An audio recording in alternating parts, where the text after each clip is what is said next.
आज का हमारा डीएनए हमारे उन शहीद जवानों को समर्पित है जिन्होंने छत्तीसगढ़ के बीजापुर में अपना सर्वोच्च बलिदान दिया है। आपके लिए, हमारे देश के लोगों के लिए, हमारे देश के भविष्य के लिए, हमारे देश की सुरक्षा के लिए। आप सब लोग अपने अपने घरों में होंगे, अपने परिवारों के साथ होंगे और आपने शायद इसके बारे में सोचा भी नहीं होगा। लेकिन सोचिएगा कि आज जब आप हमें इस समय देख रहे हैं, अपने परिवारों के साथ हैं, अपने परिवारों के बारे में सोच रहे हैं, अपने बच्चों के भविष्य के बारे में सोच रहे हैं, अपने कल के बारे में सोच रहे हैं, तब आपको इन जवानों का ऋणी होना चाहिए, क्योंकि इन्होंने अपनी जान इसीलिए दे दी ताकि आप ये सब कर सकें, ताकि आपका परिवार सुरक्षित रह सके और आपके घरों में नक्सलवादी एक दिन न घुस आएं, आपके परिवार को नक्सलवादी एक दिन न मार डालें। इसलिए ये सारे जवानों ने अपनी आहुति दी है। इसलिए आप सबको इन्हें सलाम करना चाहिए, इनका शुक्रिया अदा आज करना चाहिए। लेकिन आज हम आपसे इसके अलावा कुछ और भी कहना चाहते हैं, क्योंकि ये तो रिवाज सा बन गया है। जब हमारे जवान शहीद होते हैं, हम हर बार श्रद्धांजलि देते हैं, हमारी आंखों में आंसू होते हैं और हम सोचते हैं कि अगली बार ऐसा नहीं होगा, अगली बार श्रद्धांजलि नहीं देनी पड़ेगी। लेकिन फिर ये क्रम चलता ही चला जाता है। आज हम आपसे कुछ और कहेंगे, और वो ये कि ये जवान किसी आतंकवादी हमले में शहीद नहीं हुए हैं।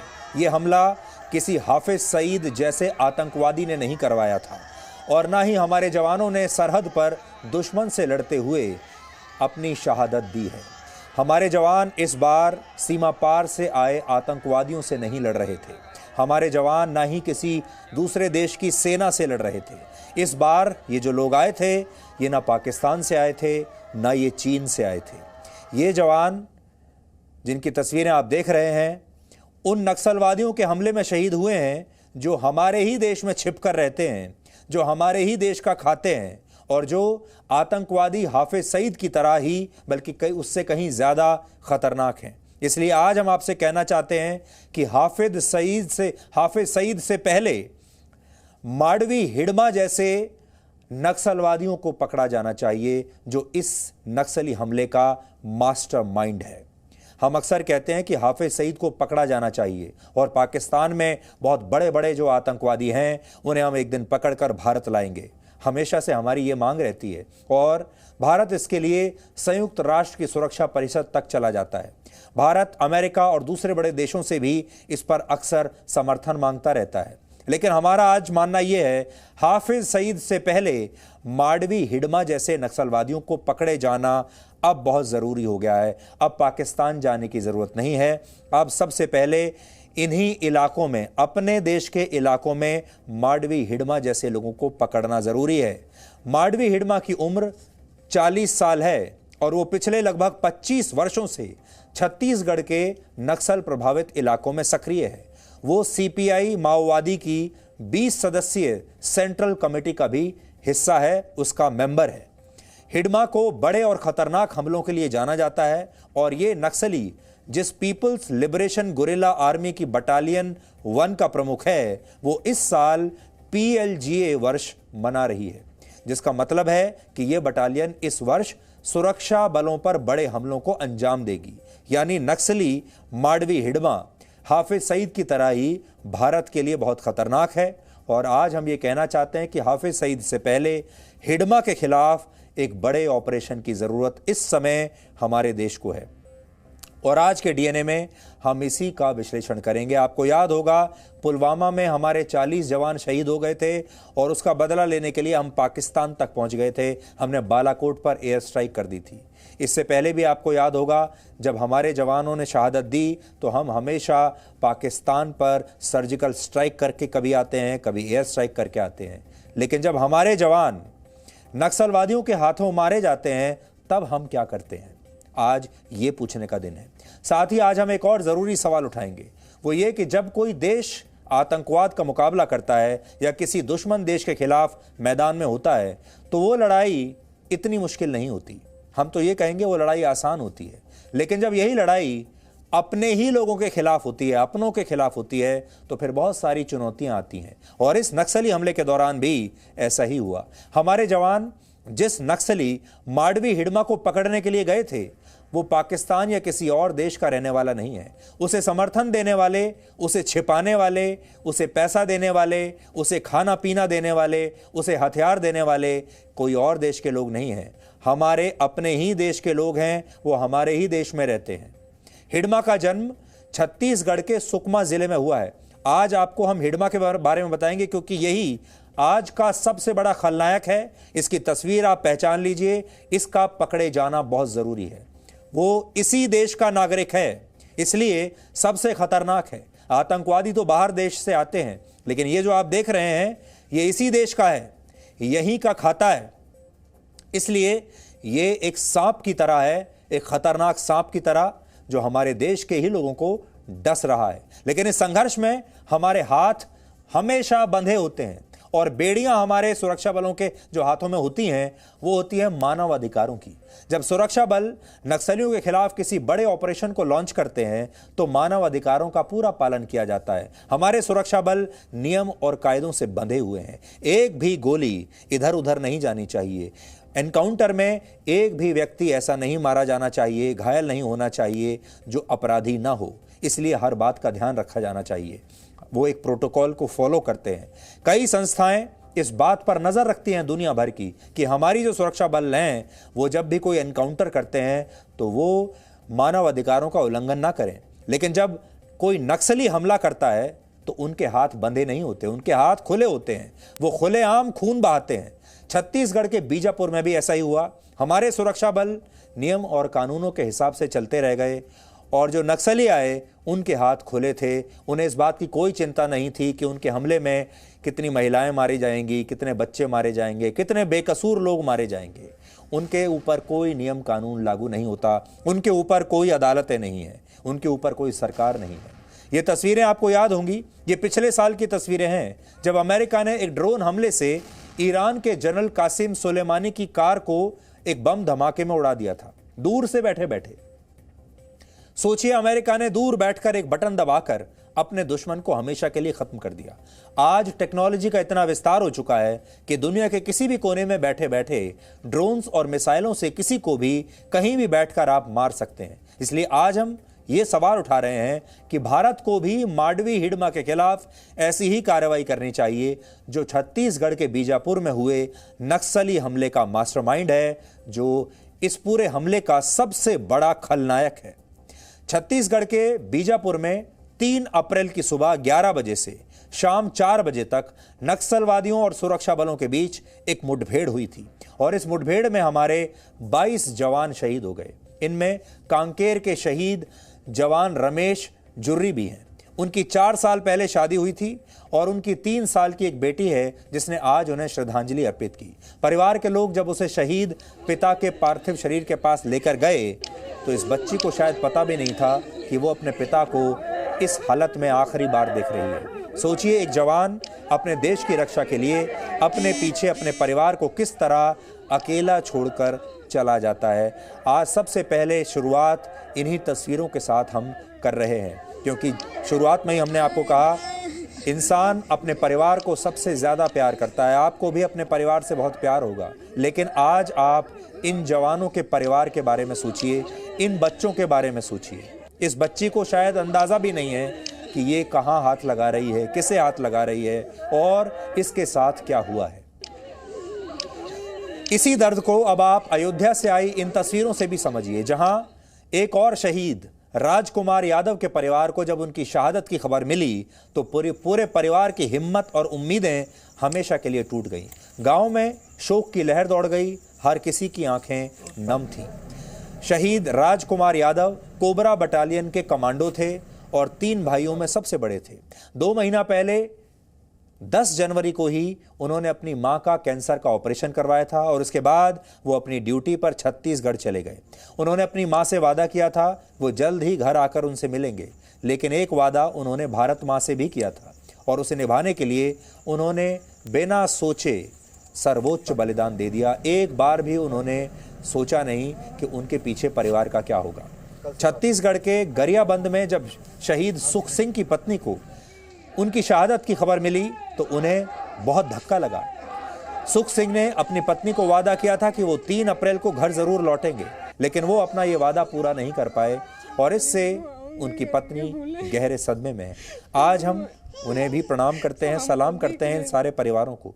सोचिए, जवानों का भी तो परिवार होता है, उनके भी बच्चे होते हैं, उनके माता पिता होते हैं, उनका एक जीवन साथी होता है, लेकिन वो ये सब भूल कर देश की रक्षा के लिए, आपकी रक्षा के लिए अपनी शहादत दे देते हैं। और इसलिए आज हम आप सबकी तरफ से इन शहीदों को नमन करना चाहते हैं। शहीद सुख सिंह की तरह और भी बहुत सारे जवान हैं जिनके घरों में आज अंधेरा छाया हुआ है, क्योंकि ये शहीद देश की रक्षा के लिए अपने पीछे एक हंसता खेलता परिवार छोड़ गए हैं।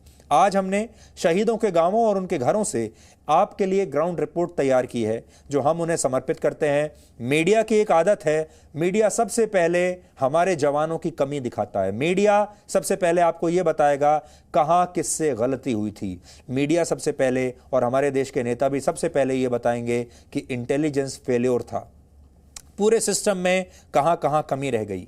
और इस पूरे हादसे का पोस्टमार्टम करते करते, इसका विश्लेषण करते करते लोग भावनाओं को भूल जाते हैं, लोग परिवारों को भूल जाते हैं। लोग ये भूल जाते हैं कि जो जवान शहीद हुआ है उसका एक परिवार भी है, और परिवार का नंबर असल में आखिर में आता है। परिवारों के बारे में तो कोई सोचता ही नहीं। लोग यही सोचते जाते हैं कि इस पूरे हमले में जो कुछ ये दुर्घटना घटी है, इसमें कब इंक्वायरी कमेटी बैठाई जाएगी, कमेटी की रिपोर्ट क्या आएगी, इसका विश्लेषण करते हैं। इंटेलिजेंस फेल्योर जो हुआ है उसके पीछे किसकी जिम्मेदारी है, और फिर इस पर राजनीति शुरू हो जाती है। लेकिन आज हम अपनी खबरों की शुरुआत दो ही बात से करना चाहते हैं। आपको ये बताना चाहते हैं कि इसके पीछे खलनायक कौन है, ताकि आप देश के उस दुश्मन को हमेशा के लिए पहचान लें, उसकी शक्ल को हमेशा याद कर लें। क्योंकि आपको हाफिज सईद जैसे आतंकवादियों की जो चेहरे हैं वो तो याद रहते हैं, लेकिन आज असली खलनायक और देश का दुश्मन ये व्यक्ति है जिसके बारे में अभी हमने आपको बताया। और दूसरा वो बात ये कि हमारे यहाँ कहा जाता है कि शहीद के घर पर अगर आप चले जाएं तो वो 4 धाम की यात्रा से भी ज़्यादा पुण्य देता है। आप लोग अपने अपने घरों में हैं, इन शहीदों के घर पर तो नहीं जा पाएंगे, लेकिन टेलीविज़न स्क्रीन पर ही आप इनके दर्शन कर लीजिए। और यकीन मानिए, एक शहीद के घर जाना 4 धाम की यात्रा करने के बराबर होता है। इसलिए आज इस पुण्य का मौका हम आपको दे रहे हैं। आप श्रद्धांजलि दीजिए, इन्हें नमन कीजिए, इन्हें प्रणाम कीजिए और इनका शुक्रिया भी कहिए। क्योंकि अगर ये जवान ना होते तो नक्सलवादियों का जो सपना है वो ये है कि एक दिन ये नक्सलवादी पूरे देश पर कब्जा कर लेंगे। आज तो ये जंगलों में रहते हैं, छोटे छोटे सुदूर गांवों में रहते हैं। इनका सपना ये है कि एक दिन ये शहरों तक आ जाएंगे, ये दिल्ली और बंबई तक आ जाएंगे, आपके घरों तक आ जाएंगे। और जिस दिन ये आपके शहर और आपके घर तक आ गए, जिस दिन इन्होंने आपके घर का दरवाज़ा खटखटा दिया, उस दिन आपको पता चलेगा कि डर क्या होता है।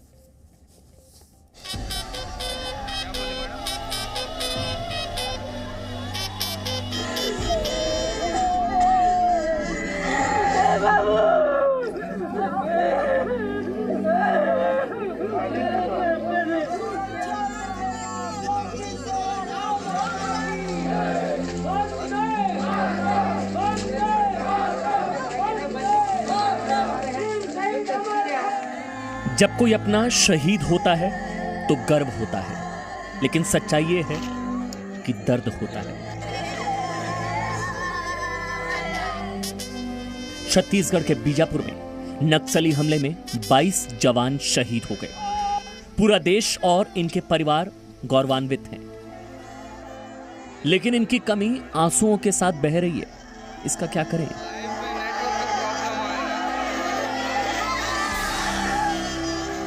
बीजापुर में सैन्य सम्मान के साथ इन जवानों को श्रद्धांजलि दी गई। जब शहीद के परिवारों को दर्शन की मोहलत मिली तो उनकी चीखें गूंज रही थी।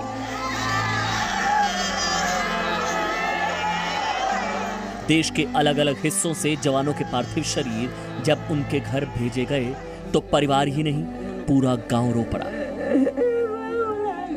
छत्तीसगढ़ के ही गरियाबांध में शहीद सुख सिंह फारस का पार्थिव शरीर जब पहुंचा तो परिवार खबर से सदमे में था। शव देखकर वो टूट गया।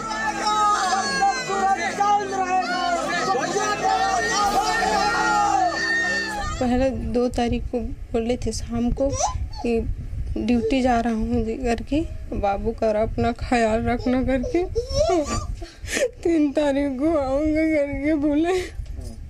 तभी मैं शाम को देख रहे थे 3 तारीख को कितना टाइम आएगा तो फिर मैसेज करेगा करके। घंटी तो जा रहा था लेकिन उठा नहीं रहा था, तो फिर मैं सुबह उसके ऑफिस कॉल की, फिर वो लोग भी नहीं बताए। कांकेर के रमेश जुर्री भी बीजापुर में अपने शहीद साथियों के साथ चले गए। उनका बेजान शरीर उनके गांव पहुंचा तो परिवार अपने पैरों पर ठीक से खड़ा भी नहीं हो पा रहा था। उनकी पत्नी का रो रो कर बुरा हाल था।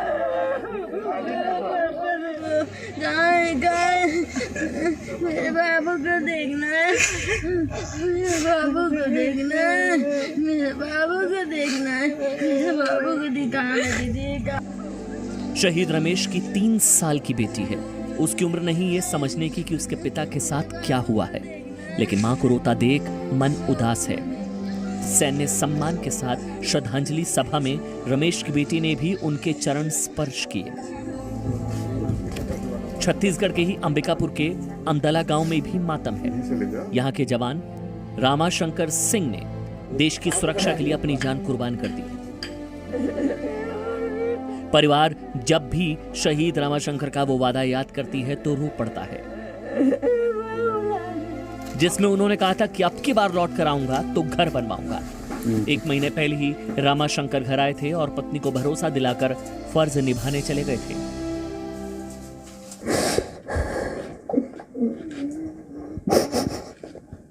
बात हुआ था? नहीं हुआ था। क्या कहा था उन्होंने? नहीं हुआ था बात, अभी तो घर आए थे घर बनवाने के लिए। ऐसा नहीं है कि परिवार ने किसी अपने को खोया तो टूट गया। शहीद रामाशंकर के भाई इस बात पर गर्व महसूस कर रहे हैं कि उनका भाई देश के काम आया। जानकारी तभी ये मिला कि अपना भाई शहीद हो गया है और अब उसकी बॉडी का इंतजार कर रहे हैं कब तक आएगा। हमारा भाई देश के सेवा के लिए शहीद हुए, हमें गर्व है इस बात का। उत्तर प्रदेश के चंदौली से ही एक जवान धर्मदेव कुमार ने बीजापुर में अपनी शहादत दी।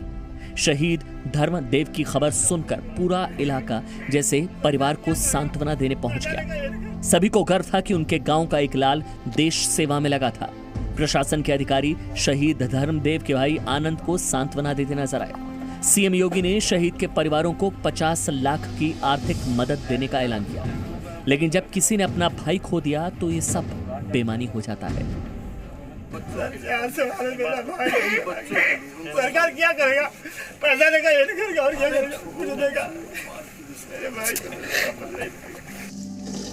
शहीद धर्मदेव की पत्नी गर्भवती है, घर में बूढ़े माँ बाप भी हैं, लेकिन स्थिति को देखकर उन्हें इस सदमे की खबर से दूर रखा गया।